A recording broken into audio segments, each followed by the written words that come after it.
Address by His Excellency Masoud Pezeshkian, President of the Islamic Republic of Iran. I request protocol to escort His Excellency and invite him to address the Assembly.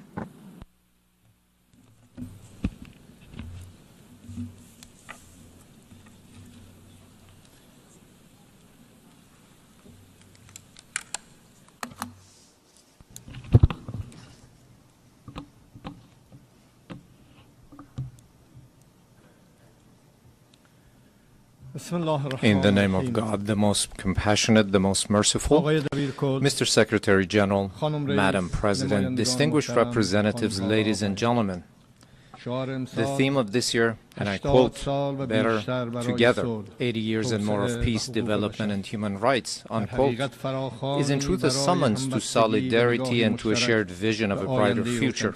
Our religious conviction, as well as the call of the prophets, rests upon the equality of the rights of all human beings. That which renders man more worthy is piety, namely truthfulness, wisdom, purity, and benevolence. The bedrock of all divine religions and of the human conscience is this golden maxim: that which you would not approve for yourself, do not approve for others. Jesus Christ, peace be upon him, once said, "Act towards others as you would have them act towards you." The Prophet of Islam, peace be upon him, said, "None of you is a true believer unless he desires for others what he desires for himself."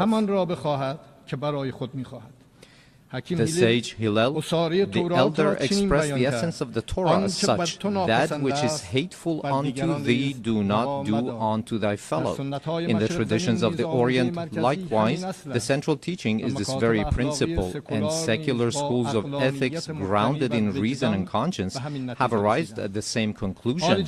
Excellencies, is this the state of our world? Let us behold the past 2 years. The world in these 2 years was witness to genocide in Gaza, was witness to the destruction of homes and repeated violation of sovereignty and territorial integrity in Lebanon, was witness to the devastation of Syria's infrastructure, was witness to assault against the people of Yemen, was witness to the forced starvation of emaciated children in the arms of their mothers, was witness to the assassination of Iran's scientists, was witness to the surreptitious raids infringing upon the sovereignty of nations, violating the territorial integrity of states, and openly targeting leaders of people. And all of this under the full support of the most heavily armed regime in the face of the earth, and under the pretext of self-defense. Would you countenance such things for yourselves? Who is the disturber of the stability of the region and the world? Who is the actual threat against international peace and security? Who is the violator of the golden moral maxim of mankind? Excellencies, ladies and gentlemen, you all bore witness that this past June my country was subjected to a savage aggression in flagrant contravention of the most elementary principles of international law. The aerial assaults of the Zionist regime and the United States of America against Iran's cities, homes, and infrastructures, precisely at a time when we were treading the path of diplomatic negotiations, constituted a grave betrayal of diplomacy and a subversion of efforts towards the establishment of stability and peace. This brazen act of aggression, in addition to martyring a number of commanders, citizens, children, women, scientists, and intellectual elites of my country, inflicted a grievous blow upon international trust and the very prospect of peace in the region.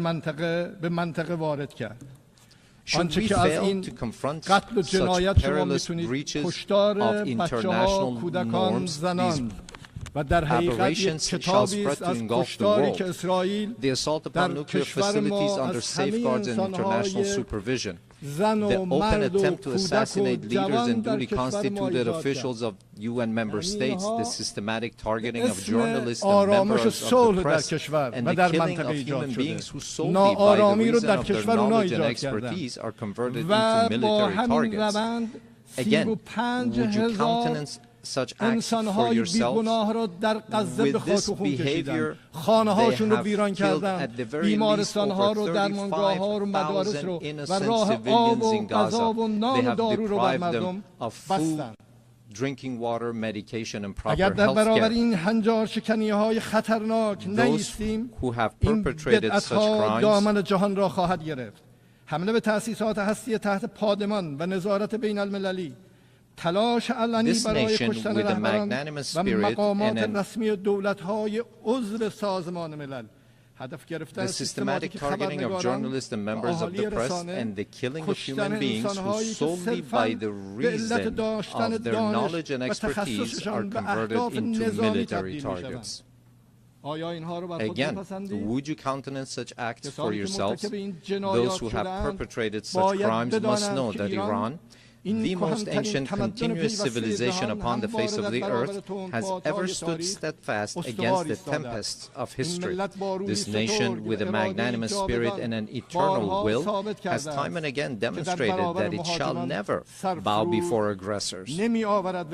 And today as well, in the face of the transgressors, it stands upright with reliance upon the power of faith and its national cohesion.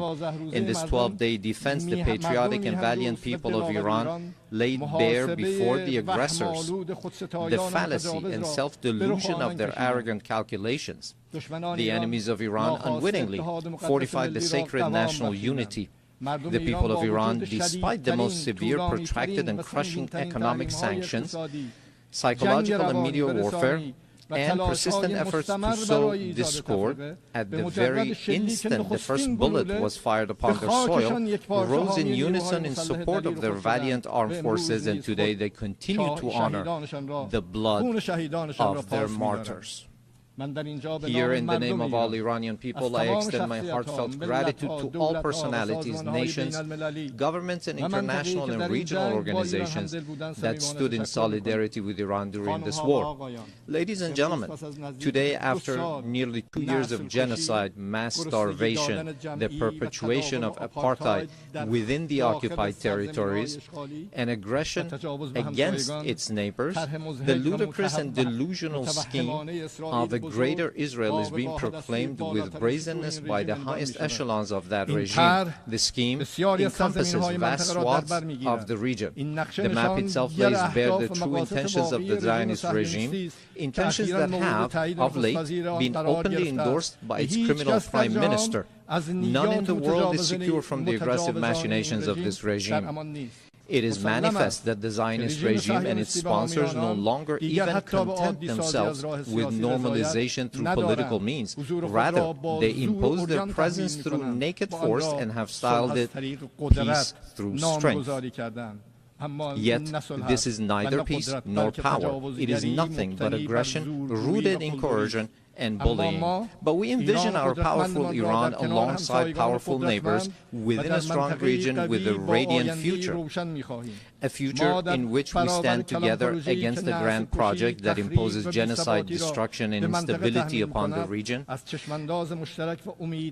A future in which collective security is assured through genuine mechanisms of defensive cooperation and joint response to threats.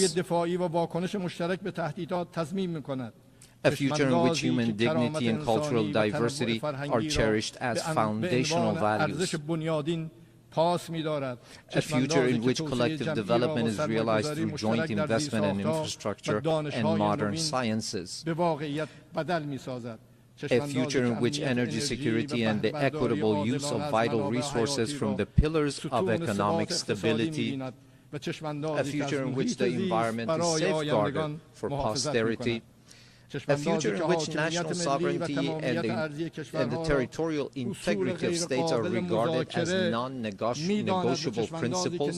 A future not in pursuit of peace imposed by force, but founded upon strength derived through peace. In such a strong region, slaughter and bloodshed shall find no place.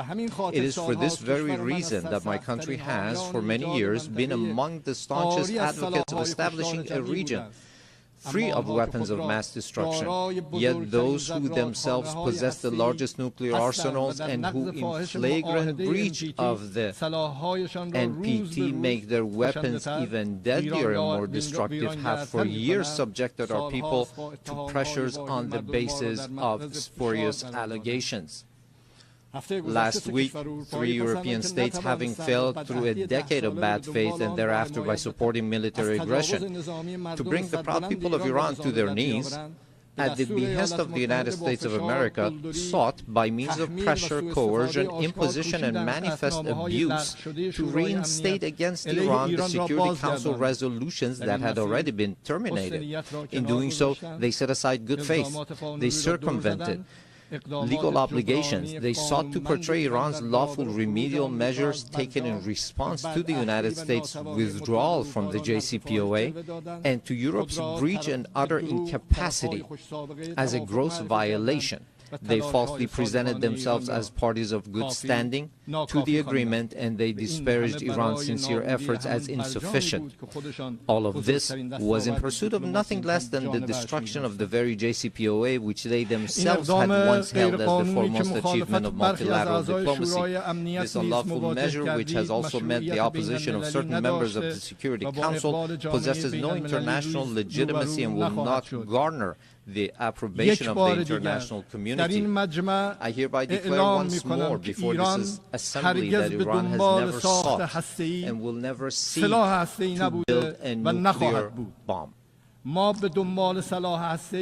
do not seek nuclear weapons. This is our belief based on the edict issued by the Supreme Leader and by religious authorities. Therefore, we never sought weapons of mass destruction, nor will we ever seek them. Whereas those who disturb the peace and stability in the region lies in Israel, but Iran is the one that is being punished for those actions. There is a poem that roughly says something to the effect that someone on one side of the world does something to disturb the peace and someone else is punished for those actions. Ladies and gentlemen, the Islamic Republic of Iran welcomes peace and stability. We believe that the future of our region and of the world must be built upon cooperation, trust, and shared development. In this framework, Iran supports the peace process between the Republic of Azerbaijan and the Republic of Armenia and hopes that its outcome shall be enduring and serve as a foundation for improved relations between these two neighboring states. Iran also hopes that the efforts to bring an end to the war in Ukraine may result in a just and lasting agreement between Russia and Ukraine and bring solace to the human suffering caused by this crisis. Iran welcomes the defensive pact between the two brotherly Muslim countries, the Kingdom of Saudi Arabia and the Islamic Republic of Pakistan, as a beginning for a comprehensive regional security system with the cooperation of the Muslim states of West Asia in the political, security, and defense domains. Finally, Iran condemns the criminal aggression of the Israeli regime against Qatar, which resulted in the martyrdom of a number of Palestinian and Qatari nationals, and declares its support and solidarity with the government and people of Qatar. Ladies and gentlemen, true security is not achieved through force, but through confidence-building, mutual respect, regional convergence, and multilateralism grounded in international laws. Based on this foundation, I call upon all to practice listening to one another instead of raising voices, to re-examine the intellectual premises of polarization and political violence, which today ensnares not only the international community but also renders societies internally with tension and turmoil. To uphold as the common denominator of all beliefs and cultures the principles that whatever we do not approve for ourselves, we should not impose upon others, instead of distorting concepts and narratives with biased interpretations. To restore and rehabilitate the credibility of international laws, institutions, and mechanisms, and to commit to the establishment of a regional system of security and cooperation in West Asia. Ladies and gentlemen, we Iranians have extended our power in the world not by producing and employing nuclear weapons, nor by the slaughter of hundreds of thousands in the 20th century, nor by genocide and the imposition of starvation upon the children in Gaza in the 21st century, and not even through the historic empires of Iran, but rather through a culture of human fellowship and the message of empathy of universal sages such as Rumi, Hafiz, Saadi, who 8 centuries ago declared that human beings are members of a whole, in creation of one essence and soul. If one member is inflicted with pain, other members uneasy will remain. If you have no sympathy for human pain, the name of human, you cannot pertain. Those criminals who bully by by murdering children are not worthy of the name human being, and assuredly they shall never prove to be trustworthy partners. Relying upon its time-honored tradition of altruism and human fellowship, Iran is a steadfast partner and a trustworthy companion for all peace-seeking countries, a friendship and a partnership grounded not in fleeting expediency, but in dignity, trust, and a shared future. We, the upright people of Iran, by standing firm against lawless marauders, have surmounted with honor the injustices, discriminations, and double standards imposed upon us. And today, with an opportunity-oriented outlook, we have transformed this historic achievement of the Iranian people into a platform for a leap toward a hopeful future. Let us together with you turn threats into opportunities. I thank you.